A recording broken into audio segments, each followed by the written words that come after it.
But otherwise, in every group of kids, there's a range.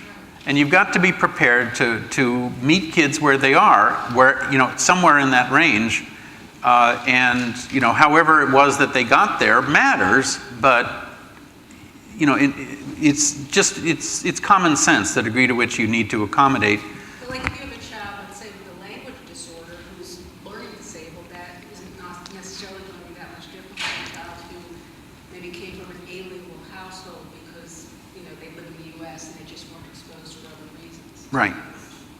Sometimes people have what's called analysis paralysis. Have you ever heard that term? Yes. Which is, that trying to exactly diagnose precisely what the problem is, you've wasted so much time and resource in terms of finding it, and the solutions that you have available don't really matter. They're not different depending on what it is that you find. And so I think that what's good about RTI is that it gets right to the issue, which is, what are we going to do? We'll learn a lot by trying something. Let's try something, see what it does, and that's the best kind of assessment that we can, and diagnosis that we can make, is to try something and see whether it works or not. Okay, sorry. I wanted to respond to the lady about going the other direction. Okay. I don't know what you would need to do to get this mandated in a different state or count for various schools.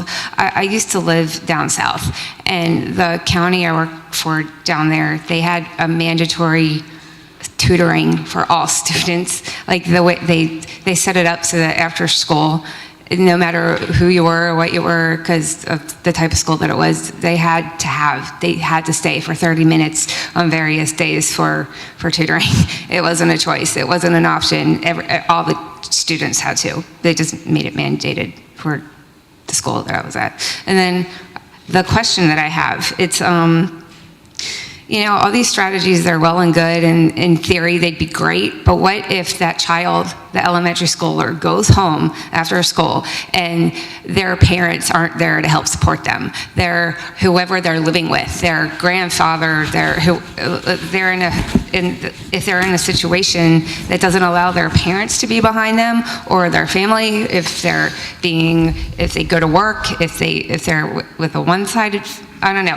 Everyone's family environment is different. What do you do there where they can't support what the teachers are doing? Well, a couple things. First off, I think that it's very important for schools to reach out to families and to engage them as much as they possibly can. And at the same time, not write the kid off if the parents don't respond.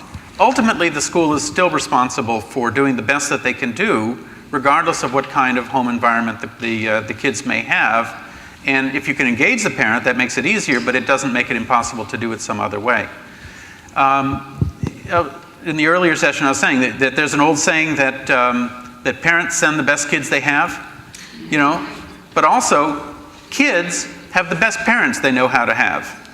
They can't change who their parents are, and it is not only ethically responsible, ethically required to give kids the very best and give them the best shot that you can give them, regardless of what their home environment might be.